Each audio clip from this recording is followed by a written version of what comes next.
Question number 4, a cubical block of size 7 centimetre. एक cubical block है जिसकी side है 7 सेंटीमीटर। एक क्यूबिकल ब्लॉक है जिसकी साइड है 7 centimetre.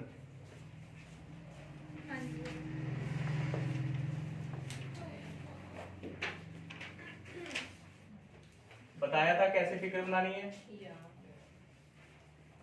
Cubical block of side 7 centimetre is surmounted by a hemisphere।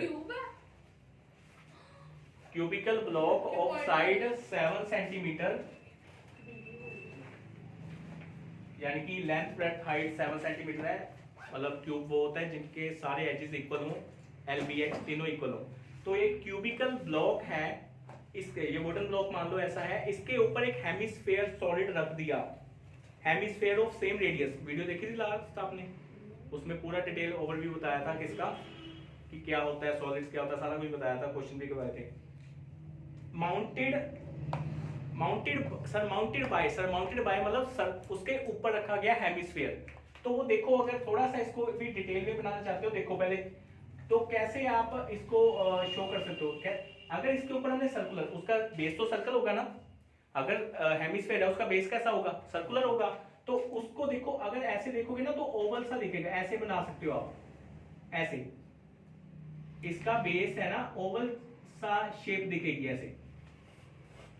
इसका बेस सरमाउंटेड बाय, उसने कहा of the same radius, sorry what is the greatest diameter the hemisphere. इससे ज्यादा अगर उसके ऊपर सरमाउंट करना है, इससे ज्यादा वो बाहर की ओर आ सकता है, उसका बेस उसके अंदर रहेगा। जस्ट जो सर्कल है वो बेस का, वो जस्ट चारों साइड्स को टच करेगा। What can be the maximum radius of the hemisphere. जितना उसकी साइड है उतना उसका डायमीटर होगा, जितनी उसकी साइड है इतना ग्रेटेस्ट, इससे ज्यादा तो नहीं हो सकता। तो just end to end touch करे ऐसा सर्कल। तो ऐसा सर्कल ना ऐसा बनाया करो, ऐसा ओवल सा शेप आप बनाया करो, क्योंकि ये 3D है, पूरा सर्कुलर नहीं बनेगा, क्योंकि वो पूरा एंड टू एंड टच करना है, तो ऐसे बन सकता है।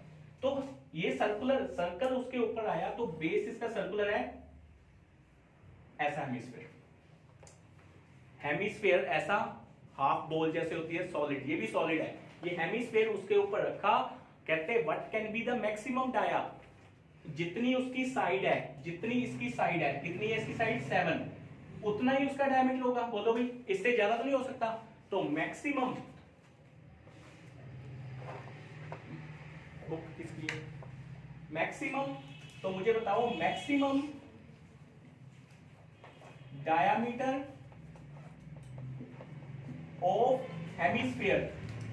हेमिस्फीयर का सब ज्यादा से ज्यादा डायमीटर कितना हो सकता है, जितना इसकी साइड है, इससे ज्यादा नहीं हो सकता, उतना ही उसका, यानी कि 7 सेंटीमीटर। तो मैक्सिमम रेडियस कितना हुआ, मैक्सिमम रेडियस भी कितना हुआ, 7/2। 7/2 कितना हुआ, 3.5। आप सिंपल 7/2 या 3.5 आप यूज 7/2 ही करना, क्योंकि पॉइंट्स अपॉन वाली वैल्यू यू कैन यूज आगे। तो 3.5 सेंटीमीटर इसका डायमीटर से ज्यादा नहीं हो सकता। कम से कम तो ये छोटा भी हम रख सकते हैं, बड़ा भी रख सकते हैं। मैक्सिमम की बात हो रही है इसलिए यहाँ पे मैक्सिमम लिखा, मैक्सिमम ज्यादा से ज्यादा, इससे ज्यादा नहीं रख सकते। तो 7 सेंटीमीटर डाया, तो रेडियस कितना हुआ 7/2। अब हमने निकालना है कि क्या निकालना, surface area of this solid, ये निकालना हमने।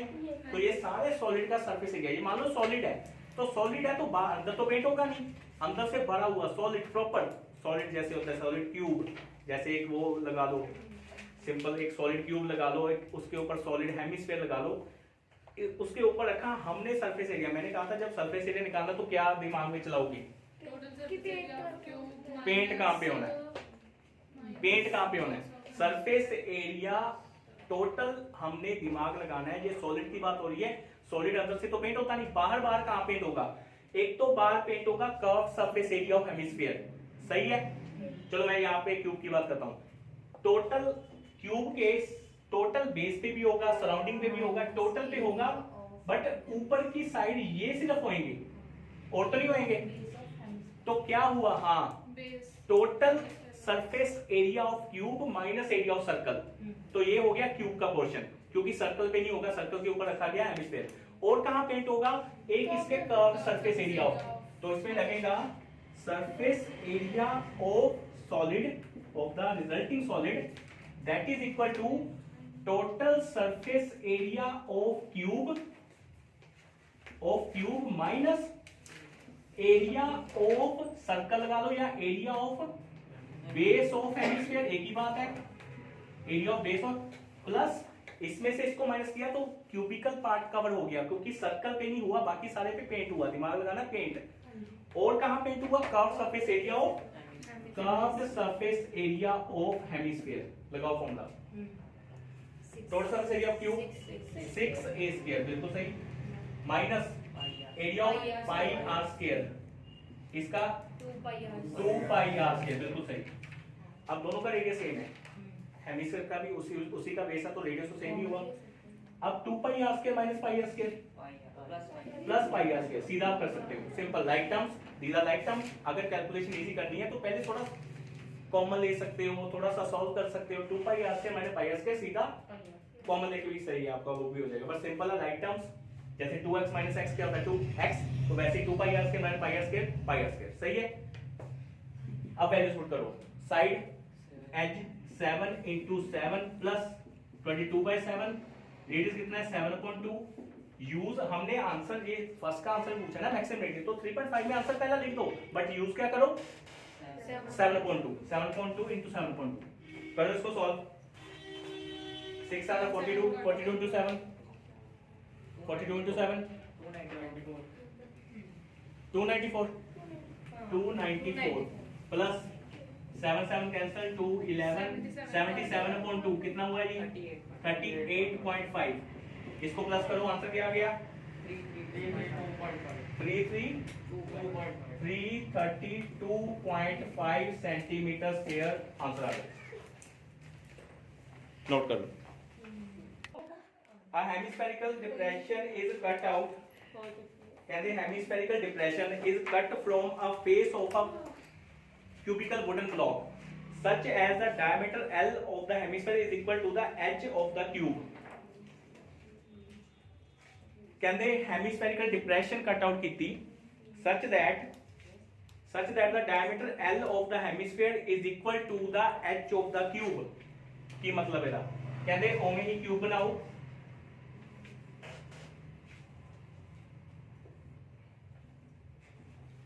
ठीक है, क्यूब बनाया। हुण ओदे च की सीगा, उसमें क्या था कि हेमिस्फीयर उसके ऊपर लगाया था, सही है। अब इसमें हेमिस्फीयर का डिप्रेशन करनी है। डिप्रेशन का मतलब अगर ये सॉलिड है तो सॉलिड में से हमने कोई शेपिंग करके उसमें से मटेरियल निकाल के अंदर खड्डा सा करना है हेमिस्फेरिकल। दैट खड्डा will be in the form of hemisphere, is in the form of hemisphere. तो वो हेमिस्फीयर खड्डा बनेगा। तो वो हेमिस्फीयर खड्डा कहते हैं जो उसका डायमीटर है L। जो हेमिस्फीयर का जो खड्डा निकाला, जो डिप्रेशन निकाली ऊपर से, ये सॉलिड ब्लॉक है, तो इसमें से खड्डा निकाला हेमिस्फेरिकल, तो वो diameter L of the hemisphere, जो यानी कि जो उसका डायमीटर होगा। चलो ठीक है, मैंने आपको बताया था बेस कैसा होगा, मैंने कहा था ओवल सा शेप होगा जो चारों तरफ से टच करे, ऐसे बना दिया करो समथिंग जो चारों तरफ से टच हो, ठीक है। हेमिस्फीयर ऐसे सर्कुलर नहीं बन सकता क्योंकि ये सॉलिड 3D शेप है, 3D फिगर है। पहले फिगर अच्छे से देख लिया कर, अच्छे से बनानी फिगर आपको आनी चाहिए क्योंकि बड़ी क्लास में हो आप। तो आपने अब ऊपर की ओर पहले बनाया था, अब ये नीचे की ओर है, ठीक है, ये नीचे की ओर बनेगा, ठीक है। तो ये अंदर बनेगा, ये ऐसा डिप्रेशन अंदर की ओर, मतलब अंदर से मटेरियल निकाला तो ये खड्डा बन गया ऊपर से, जिसके अंदर हम कुछ पानी भी डाल सकते हैं, कुछ भी डाल सकते हैं। क्लियर है, विजन क्लियर है माइंड में। अब उसने कहा जो उसका डायमीटर है डिप्रेशन का वो ही एज है इसका, तो इसका मतलब ये भी L, उसने कहा L है। Determine the surface area of the remaining solid. हुन तक दिमाग लाना है रिमेनिंग सॉलिड का सरफेस एरिया, हुन दिमाग लाना है। दिमाग आपा पहला तो ये दसो डायमीटर ऑफ हेमिस्फीयर क्या था, हेमिस्फीयर के डिप्रेशन का डायमीटर क्या है L। इसकी यूनिट सिंपल, ये कॉन्सेप्चुअल क्वेश्चन है, इसमें कोई वैल्यू नहीं है ना सेंटीमीटर वगैरह, सिंपल L। तो इसका रेडियस क्या होगा? रेडियस ऑफ हेमिस्फीयर होगा L/2, सिंपल। हुन दिमाग लाना है कि आपा पेंट ये सॉलिड है, ये सॉलिड है, तो बारो कितना पेंट होया? एक ता पेंट होया total surface area of cube, एक पेंट होया total surface area of the cube plus ये 4 कॉर्नर माइनस क्या करेंगे? ये मतलब टोटल, एक तो सराउंडिंग में सारा होगा, एक तो ये 4 कोने पेंट होंगे। तो ये कैसे आया? टोटल में से ये एरिया ऑफ सर्कल को क्या कर दो? माइनस कर दो, और क्या करना है उसको? प्लस करना है, क्योंकि पेंट आपा दिमाग लाना, पेंट कितने कितने होया? पेंट ज्यादा लगूगा। हुन बच्चे को कि ये तो कटे है, माइनस क्यों नहीं होया? नहीं, अगर इसकी वॉल्यूम की बात करते, मटेरियल का वॉल्यूम कितना, तो हम माइनस करते यहाँ पे। अगर हम यहाँ पे वॉल्यूम की बात करते कि मटेरियल कितना लगा, मटेरियल इसमें कितना यूज हुआ, तो हम माइनस करते वॉल्यूम। बट सरफेस एरिया ते लगाना दिमाग, पेंट कितने कितने होना, पेंट ज्यादा लगूगा घट नहीं लगूगा। तो कितना ज्यादा लगा, इसके अंदर भी तो पेंट होगा, क्योंकि बाहर से जो चीजें दिख रही हैं, जो बाहर से आपको सरफेस दिख रही है, वहां पे पेंट वहां हर जगह पे पेंट होगा, सही है। तो total surface area of remaining solid that is equal to total surface area of cube minus area of circle of radius L/2 plus क्या होगा? इसके अंदर पेंट होना है, ये तो नहीं होगा, ये तो खाली है, बट अंदर की ओर जो हेमिस्फेरिकल है वो कहां पेंट हो रहा है? कर्व, हाँ, प्लस होगा, उस पे पेंट होना है अलग से, उस पे अलग से पेंट लगना है, तो क्या होगा? प्लस होगा curved surface area of hemisphere. Clear है कि नहीं यहां तक? Total surface area of cube 6a², बिल्कुल सही। फॉर्मूला का होगा minus pi r square plus 2πr²। वैसे ही जैसे पिछले क्वेश्चन में था 6a² प्लस πr², ठीक है। प्लस माइनस क्या हो गया? माइनस हो गया। 6a कितना है? हाँ, L इंटू L स्क्वायर लगा लो, चलो, प्लस पाई की वैल्यू। अब इधर पाई की वैल्यू, अब आंसर में आई थिंक नहीं, पाई की वैल्यू पुट नहीं की, आंसर पाई में निकाला हुआ है। आंसर किसमें चेक करना है? 1 मिनट। आंसर आपका पाई में निकाला हुआ है ना? पाई की वैल्यू में डाल तुसी पाई की वैल्यू पा सकते हो, कोई जरूरी नहीं हैगा, बट जदों क्वेश्चन च लिखा होवे कि in the form of pi, answer निकालो इन द टर्म ऑफ पाई, फिर आपने पाई की वैल्यू पुट नहीं करनी, क्योंकि उसने वहां पे स्पेसिफाई कर दिया। इसमें नहीं लिखा, तो इसमें पाई की वैल्यू आप पुट कर सकते हो। बात समझ आ रही है? अगर नहीं करेंगे तो भी ठीक है, अगर नहीं करोगे तो भी ठीक है, क्योंकि ये कॉन्सेप्चुअल क्वेश्चन है, कॉन्सेप्ट बेस्ड क्वेश्चन है, वो भी चल जाएगा। अगर पाई की वैल्यू नहीं भी करोगे, कॉन्सेप्ट बेस्ड क्वेश्चन है, बट मैं यही कहूंगा जैसे इन्फॉर्मेशन दी हो ना वैसे आंसर किया करो। अगर उसने कहा इन टर्म्स ऑफ पाई, फिर पाई की वैल्यू मत पुट करो, बट अगर कोई इन्फॉर्मेशन नहीं है तो पाई की वैल्यू आप पुट करो। तो पाई की वैल्यू हम पुट कर रहे हैं, चलो अभी नहीं करते। आर क्या है? L/2 इंटू L/2, सही है यहाँ तक? अब इन दोनों में क्या कॉमन है? L स्क्वायर कॉमन है, अंदर क्या बचा? पाई/4। एलसीएम ले लो, अंदर एलसीएम लेके अंदर आ जाएगा 4, तो वो 4 बाहर आ गया, अंदर बच गया 24 प्लस पाई। ये आंसर है, ये आंसर है पीछे।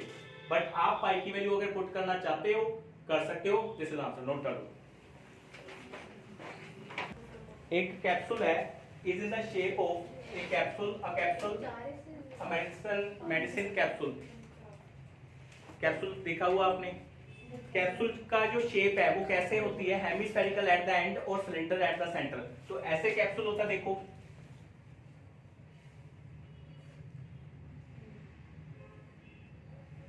ऐसा होता है कैप्सूल। अगर हम उसके वॉल्यूम की बात करें तो ऐसा शेप, उसकी सॉलिड शेप ऐसी होगी, अंदर से वो होलो होता है, अंदर से वो जो मेडिसिन दवाई वगैरह होती है, जो भी है, बाहर कवरिंग ऐसी होती है। तो उसने कहा ये भी जो दिया हुआ है, it is in the shape of the cylinder with two hemispherical stuck at each of its ends. The length of the entire capsule, पूरे एंटायर कैप्सूल की लेंथ है 14 mm। एंटायर कैप्सूल की लेंथ है 14 mm and the diameter of the capsule is 5 mm। Diameter of the capsule है 5 mm। तो जितना diameter है, diameter 5 है, तो रेडियस कितना होगा कैप्सूल का? तो radius of capsule that is equal to 5/2 mm, 5/2 mm, ठीक है। तो उसने कहा फाइंड इट सरफेस एरिया, यानी कि सरफेस एरिया बाहर, चलो कैप्सूल को भी पेंट कर लो, बाहर का सरफेस एरिया, बाहर का हमने सरफेस एरिया कहा है, तो बाहर से हम कैप्सूल बंद होता है ना, तो बाहर पेंट करना, तो कहाँ पेंट करेंगे? तो सबसे पहले सिलेंडर की हाइट पता होनी चाहिए, यानी कि इसको लेंथ कहेंगे सिलेंडर की, बट ये हाइट होती है h, this is h part, जिसको हम इधर हॉरिजॉन्टल में इसको लेंथ भी कहते हैं। तो सबसे पहले हम लेंथ ऑफ सिलेंड्रिकल पार्ट निकालेंगे, length of cylindrical part that is equal to, इसको h कहते हैं, फॉर्मूले में ये h होता है, ये h होता है ना फॉर्मूले में। तो 14, ये क्या है? 2.5, ये है 2.5, ये भी है 2.5, सॉरी ये भी है 2.5, तो 14 माइनस 2.5 प्लस 2.5, तो ये क्या आ गया? 14 minus 5 that is equal to 9 mm। तो हाइट ऑफ सिलेंड्रिकल पार्ट आ गई 9 mm, क्योंकि वो पता होना चाहिए ना, तभी हम फॉर्मूला लगाएंगे। अब उसका रेडियस भी पता है, इसकी रेडियस भी पता है, इसका हाइट भी पता, तो हम सारे पैरामीटर सब पता लग गए। तो अब हम निकालेंगे इसका surface area, surface area of the capsule, capsule का हम सरफेस एरिया निकालेंगे। कैसे निकालेंगे? अब कहाँ पेंट हो सकता है? हाँ, curved surface area of cylinder plus 2 into curved surface area, को कहाँ पेंट होगा? अंदर तो नहीं हो सकता पेंट, तो बेस तो अंदर की ओर है ना, बाहर, एक तो curve surface area of cylinder, एक बाहर पेंट हो रहा है दोनों हेमिस्फीयर पे, तो दोनों के वो क्या है? कर्व सरफेस एरिया, तो 2 into curve surface area of hemisphere. Clear है यहाँ तक?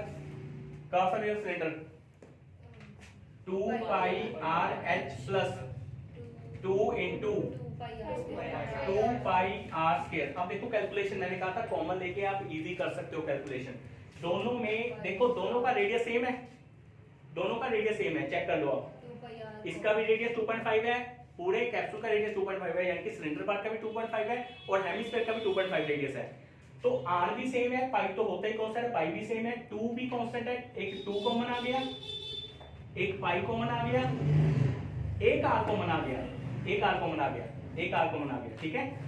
एक r वहां पे बच गया, तो यहाँ पे बचा एक h plus 2r, h plus यहाँ पे एक 2 और r बचा, यहाँ पे एक h बचा, यहाँ पे एक r बचा था, एक r आ गया और एक 2 बचा था। यहाँ तक क्लियर है? अब इसमें वैल्यूज पुट करो, आंसर निकालो, चलो।